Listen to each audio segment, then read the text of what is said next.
including this unbelievable story out of New Jersey, where it's another case. I think this one might even be dumber than the Pop-Tart. It certainly ranks right up there.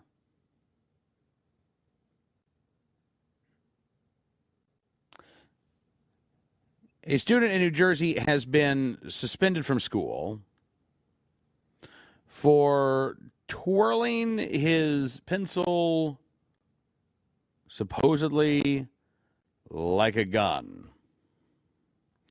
Ethan Chaplin from Vernon, New Jersey, says he was suspended for twirling a pencil in a Vernon class. The school says it was more than that. Seventh grader Ethan Chaplin's been home from school for 2 days after getting in trouble in math class. He says he was just twisting around a pencil with a pen cap on it when a student behind him yelled, "He's making gun motions, send him to juvie." Ethan says the other student had bullied him earlier in the day and was now trying to retaliate. But the school told Ethan he was suspended, pending the outcome of a psychological evaluation. His father, Michael Chaplin, says, "I'm absolutely livid. I think it's gross misconduct at its finest. They took something so minimal and took it so far over the edge." Vernon School Superintendent Charles Maranzano. Now, remember, again, News 12 in New Jersey says that while Ethan Chaplin says he was suspended for twisting around a pen with a pen cap on it, the school says it was more than that. So what was it? News 12 says, Vernon School Superintendent Charles Maranzano says school policy and the law requires him to investigate when anyone in a school feels uncomfortable or threatened by another student. Fine. But that's not what this is it? This isn't an investigation. Sounds like a decision has been made. Maranzano says, "We never know what's percolating in the minds of children. And when they demonstrate behaviors that raise red flags, we must do our duty." I'm getting a real Jeffrey Jones, Ferris Bueller's Day Off vibe, just reading these quotes, Cameron. I don't know if it's just me. Yeah, that's a tough one because he was almost likably comical. This guy doesn't sound very likable. Ethan says administrators didn't listen to his side of the story. Yeah, it kind of sounds that way. He underwent a 5-hour physical and psychological evaluation, which came back clean. He's now waiting to find out when he can return to school. He's still not being allowed back in. You know who needs the psychological evaluation? You know, we never know what's percolating in the minds of superintendents either, right? I mean, if Superintendent Maranzano says, well, we never know what's percolating in the minds of those children, we don't know what's going on in his noggin. I'll pay. I bet we could take up a collection, Cameron, on this program right here, and we could pay for a 5-hour psychological evaluation for the superintendent by the end of this program. Oh, we'd crowdsource the hell out of that. And by the way, not that I think he'd come back as a threat to anybody other than the well-being of students who would just like to go to school and learn. And maybe, I don't know, if a kid's bullying him, maybe the school district listens to that. I thought we took that seriously.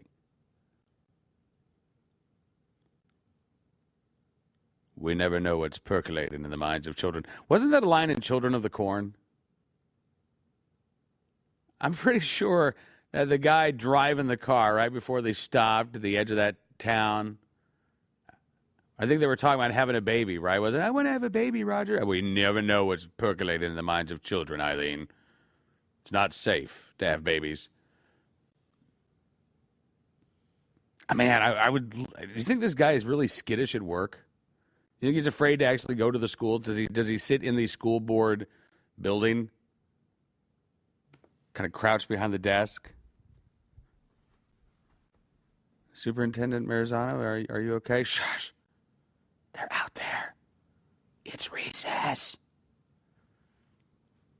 Oh, we may say it's nap time, but they never sleep. You never know what's percolating in the minds of children. When they demonstrate behaviors that raise red flags, we must do our duty. You know, you're right. When a child does exhibit a genuine warning sign or warning signs, you should investigate. That doesn't mean that you bring them for a 5-hour psychological evaluation. First off, it means you talk to them, right? Ethan, how you doing? What's going on? Guy said that you were making threatening gestures with the pencil. What's going on, Ethan? And maybe Ethan says, well, turns out that guy's a jerk. He's been trying to get me in trouble all day. If you listen, you might find out that this is just a case of kids being kids. This is 7th grade. I have news for Superintendent Maranzano. 7th grade boys can sometimes be very annoying.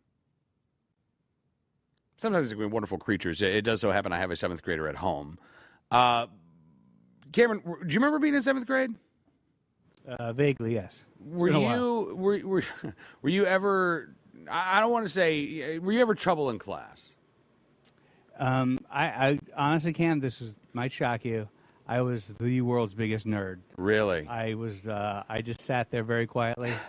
I didn't. I wasn't a. I was a class clown more in high school. Yeah. But even then, I've always been kind of a quiet student. Okay. So I was not a troublemaker. Okay. Well, I'm not saying a troublemaker. I'm not saying the kind that gets into the principal's office. But look, 7th grade boys, I think it's fair to say, it can be kind of difficult to corral them. It can be kind of difficult to rein them in, right? They will talk to one another. They will try to poke at each other. Now, I don't know if it was more serious than that, but it sounds like it was at least that. Right. Ethan says his kid had been going at him earlier in the day. He's trying to go at him again. Doesn't sound like, Ethan, I'm going to get you. But it just sounds like trying to get the kid in trouble. I had a kid do that to me, actually, sophomore year, geometry class. I will not name names, though I do still remember. And I was sitting in the back of the class, and I was sitting next to the class clown, Cameron. And this was one of the classes that I tried to pay attention. I'm so bad at math. I'm so bad at math. And the math teacher, for whatever reason, because I'm a likable guy, but she despised me. She really did. Again, I will not name names, though I do recall it. And this kid did something. I don't even remember what it was now. That's what I don't remember. But I remember he blamed me, and I remember she believed him. And I remember I had to go to the principal's office. And I remember how frustrated I was. It was one of my first real lessons in life is not always fair, right? Thankfully, we had a great assistant principal and dean of students who listened to me and who understood when I explained, look, I'm getting a D in this class, and I'm trying very hard to pull it up. I'm not interested in fooling around in this class. If it's English or theology, it may very well be true. But for geometry, trust me, I'm trying to learn. And I learned another lesson that day, that sometimes there are educators who are willing to listen to you and willing to treat you as a human being and not just look at you as some foreign object, some student that you can never really understand.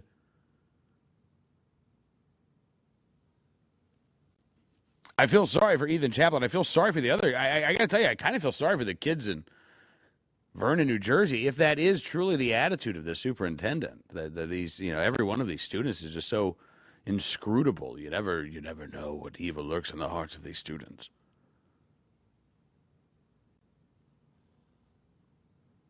We must do our duty when red flags are raised, when cries of "send him to juvie" are heard in the classroom. We must do our duty. It sounds to me like it might be a real easy way to start picking on some other kids, right? I feel very threatened, teacher. Send him to juvie.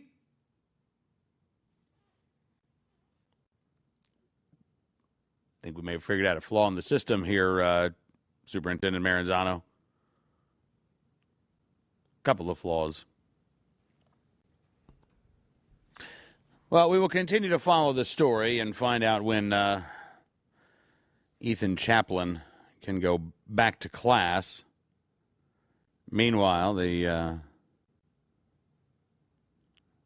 kid who cried juvie, Cameron, much like the kid who cried wolf, the kid who cried juvie, I think is still there. Do you think he's reveling in his newfound power? Do you think other school children are cowering right now? I'm picturing Cartman. Right? Just like this fake sense of power. Just respect my authority. Yeah, right? Hey, Kyle. I never liked you, Kyle. Respect my authority. It's going to be dark days there at Vernon Middle School. Dark days. I feel for you, kids. All right, when we come back here on NRA News, Cam and Company,